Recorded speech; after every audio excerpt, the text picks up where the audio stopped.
Fala pessoal, hoje colocaremos em pauta para discussão um assunto polêmico na fanbase, Almirantes e Yonkou. Afinal, qual é o grupo mais forte de One Piece? Os que governam a marinha ou aqueles que estão no pico da pirataria? Vou direto ao ponto. Nesse vídeo, vou expor o meu ponto de vista e tentar te convencer que essas duas forças não são equivalentes. Tentar te convencer que a força dos imperadores é superior à dos almirantes. Eu quero muito que esse debate se estenda aos comentários, então por favor, refute meus argumentos, complete aquilo que faltar, exponha suas ideias e vamos fazer desse um debate memorável. Bora lá!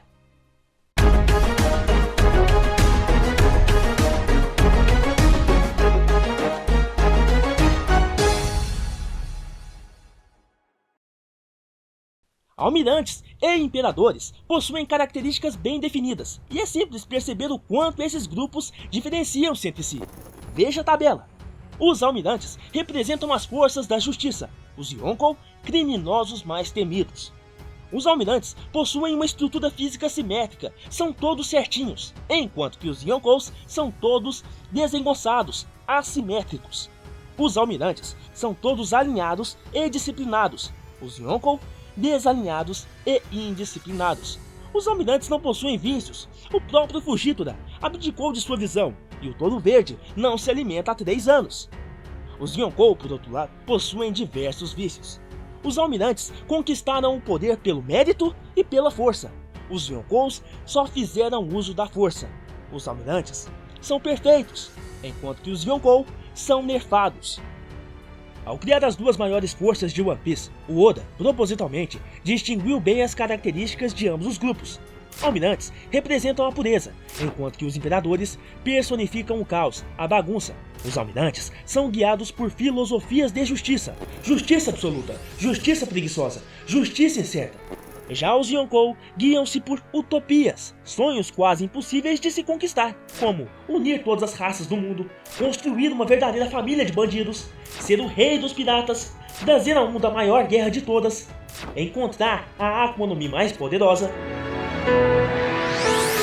É importante destacar que as forças da justiça já têm em mãos o mundo que desejam. O poder já está organizado em instâncias bem definidas. Tudo o que eles precisam fazer é atacar e manter as posições. Só precisam fazer uma faxina ou outra na casa. E isso eles conseguem alcançar porque estão dentro de uma organização quase milenar que pode lhes conceder todos os recursos que necessitam.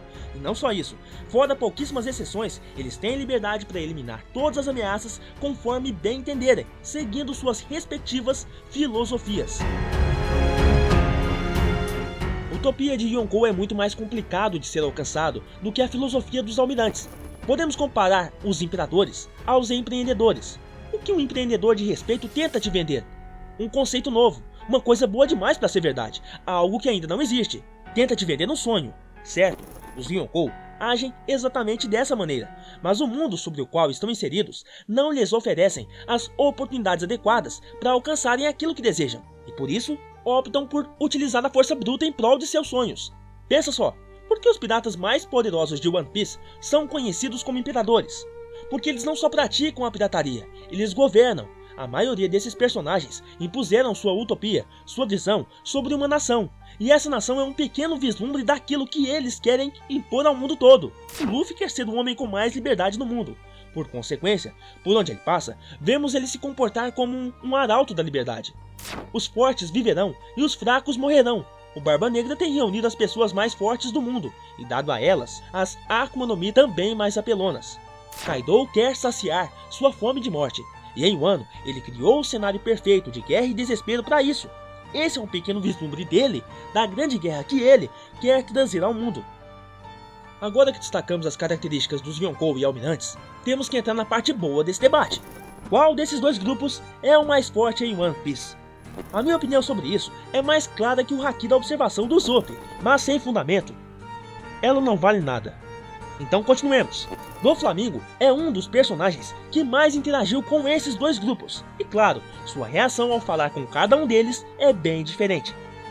Nesse primeiro momento, Troll e Luffy tinham destruído a fábrica do Doflamingo em Punk Hazard. O Troll então questiona o Joker sobre como é que o Kaido reagiria quando soubesse que não seria mais possível produzir as Smile. Doflamingo, tão falante que é, perdeu a língua por alguns instantes, veja só. Note a reação dele quando Law menciona o nome Kaido. Para representar essa cena linda, tragamos à memória um momento também lindo que toda pessoa já viveu na infância. Você está na rua e de repente provoca uma briga, digamos, contra o seu primo, e acaba dando um sacode nele. O que ele diz a você? Ou vou contar pro seu pai. Ixi, o rapaz pia fino na hora e responde: calma lá, pra que tanta ignorância? Pra que tanta violência? Vamos resolver isso na boa. Pra que contar pro pai? Precisa disso não? Te dou qualquer coisa. Esse foi o Doflamingo quando Law usou o nome do Kaido pra ameaçá-lo. Saindo desse exemplo, vamos ver como é que o Doflamingo reagiu ao ser confrontado por almirantes. Aqui ele estava prestes a executar o Smoker, quando de repente o Aokiji chega e diz: Arara, esse aí é meu parça, solta ele. O Doflamingo pensou por um instante, mas, todavia, no entanto, ele ignorou completamente a ordem do ex-almirante e partiu para o ataque. O Doflamingo é como se fosse o valentão da 8ª série querendo testar seus limites contra o valentão do 3º colegial. Já nesse outro momento, Fujitora ameaça Doflamingo a respeito de abolir o sistema de Shibukai. O que o Joker fez, enfrentou o novo almirante sem qualquer ponta de medo. Esses exemplos são bem esclarecedores quanto à diferença de poder e capacidade de provocar medo dos almirantes e imperadores. Mas vamos mergulhar um pouco mais fundo nesse assunto. Luffy já lutou contra praticamente todos os almirantes, Yonkou, e é evidente que ele sempre teve mais dificuldades lutando contra piratas do que contra marinheiros. Antes do time skip, por exemplo, ele conseguiu trocar alguns socos com o Aokiji, mas foi incontestavelmente derrotado. Na Guerra dos Melhores, o Luffy já conhecia a força dos almirantes, e mesmo assim não hesitou a atacar os três simultaneamente. O Mugiwara foi chutado na velocidade da luz, e mesmo assim se levantava vez após vez para continuar lutando. Depois de derrotar Doflamingo, todo machucado, o Luffy trocou golpes contra o Fujitora, e mesmo assim conseguiu fugir sem problemas. Agora com a Big Mom foram outros 500. No primeiro golpe que trocou com a velha, ele foi derrotado. O mesmo aconteceu quando resolveu tentar a sorte com o Rei das Feras. Em Sabaody, Kizaru lutou e caçou todos os supernovas. Resultado, todos os supernovas escaparam. Já o Yonkou Kaido, pós-time skip, saltou da Ilha do Céu, derrotou a maioria dos supernovas e colocou quase todos eles para trabalhar no seu bando. Com exceção do Fujitora, todos os demais almirantes são basicamente perfeitos. Eles não têm ao menos um único vício ou fraqueza a ser explorado pelos adversários. Agora com os Yonkou, o negócio funciona de forma diferente. Eu vejo que eles estão num patamar acima, invencíveis. Certa vez numa entrevista, o Oda disse que não tinha ideia de como faria algum outro personagem derrotar o Kaido. Daí você consegue sentir a hype que o próprio autor coloca sobre os imperadores. Todavia, o Oda encontrou um jeito simples de dar uma chance de vitória ou escape àqueles que lutam contra os Yonkou.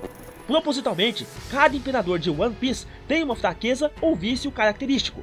Shanks é maneta, Big Mom tem um problema alimentar, e foi por causa desse problema que os Mugiwaras conseguiram sair de Holy Cake, hein? Kaido vive bêbado, o Barba Branca estava doente e respirava por aparelhos.